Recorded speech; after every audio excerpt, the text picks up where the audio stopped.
être libre, c'est aussi consentir à ce que l'on n'a pas choisi.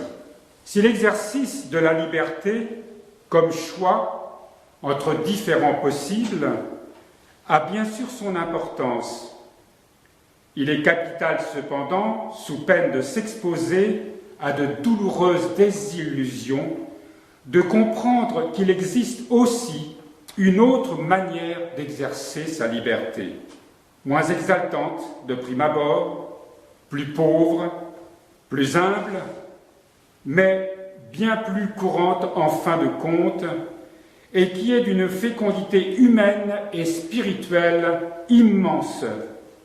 Non seulement choisir, mais aussi consentir à ce que nous n'avons pas choisi. Nous voudrions mettre en évidence combien cette forme d'exercice de la liberté est importante.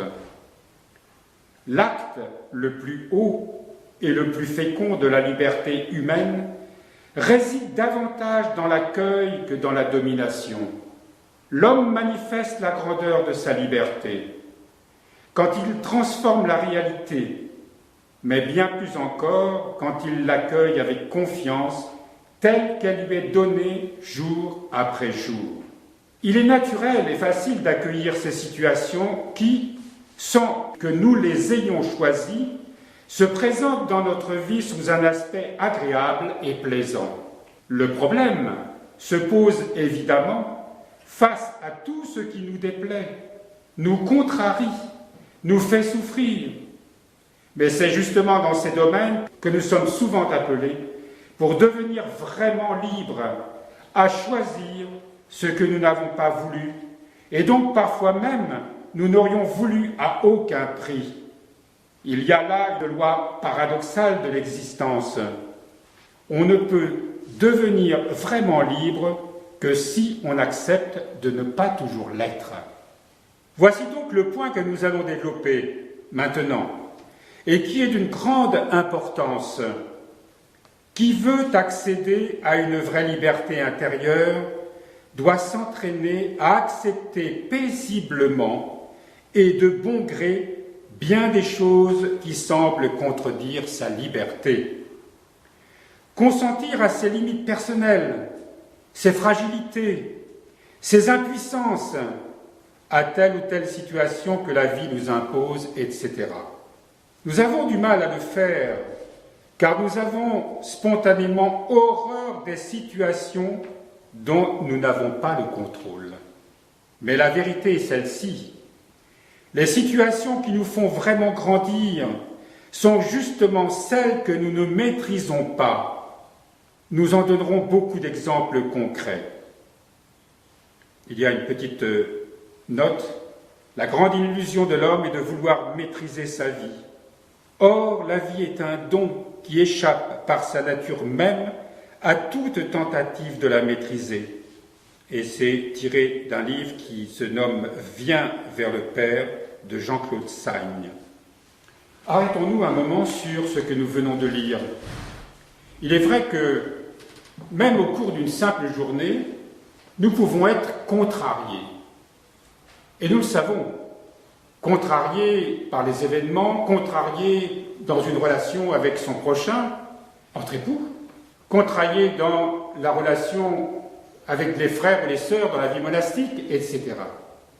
Tout ceci, nous l'avons souvent travaillé ici, révèle à quel point nous sommes enfermés dans notre ego, révèle à quel point nous sommes enfermés dans cette humanité séparée de Dieu. Et nous avons besoin d'être mis en difficulté pour nous en rendre compte. Car ce qui n'est pas accueilli paisiblement, ce qui n'est pas accueilli dans la charité, dans la compassion, ou tout simplement accueilli comme cela nous est conseillé ici, paisiblement, sachant que là est la volonté de Dieu.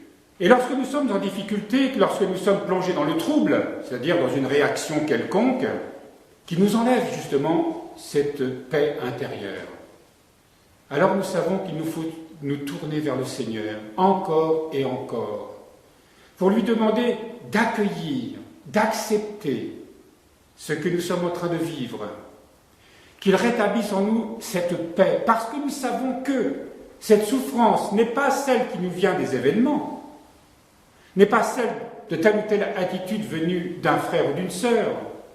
Cela nous est révélé, c'est vrai, mais ça révèle tout simplement notre orgueil. Notre incapacité justement à accueillir ce que nous devrions comprendre comme étant la volonté de Dieu. Dieu ne nous envoie pas les misères, évidemment, mais Dieu vient nous éclairer chaque fois que nous sommes prisonniers de notre petit moi. Et il se trouve, Dieu étant présent en tout et pour tout. Chaque fois que nous sommes dans la difficulté, quelle qu'elle soit, il est présent, il est là. Et notre Seigneur Jésus vit avec nous ce que nous vivons, partage notre souffrance. Nous l'oublions souvent, il a quitté la croix au temps de sa passion à Jérusalem pour descendre au tombeau, descendre aux enfers, ressusciter, monter aux cieux, nous envoyer l'Esprit Saint, mais il demeure avec nous jusqu'à la fin des temps, à la fois sur la croix, à la fois dans nos enfers, à la fois aussi dans sa résurrection et dans son ascension assis à la droite du Père, dans la puissance et la plénitude de l'Esprit Saint. Et souvent, nous méconnaissons que c'est là une occasion quand nous sommes dans la colère, dans la réaction, dans la victimisation, etc., toutes ces passions, ces émotions, ces sentiments qui nous traversent. Ils sont une réalité, évidemment, et on ne peut pas y échapper. Mais notre vraie liberté se construit à partir de cela et rien d'autre. Comme il dit ici dans ce livre, bien sûr que nous accueillons les moments qui sont bénis, les grâces que Dieu nous donne, les moments de joie, de partage fraternel, des moments amoureux.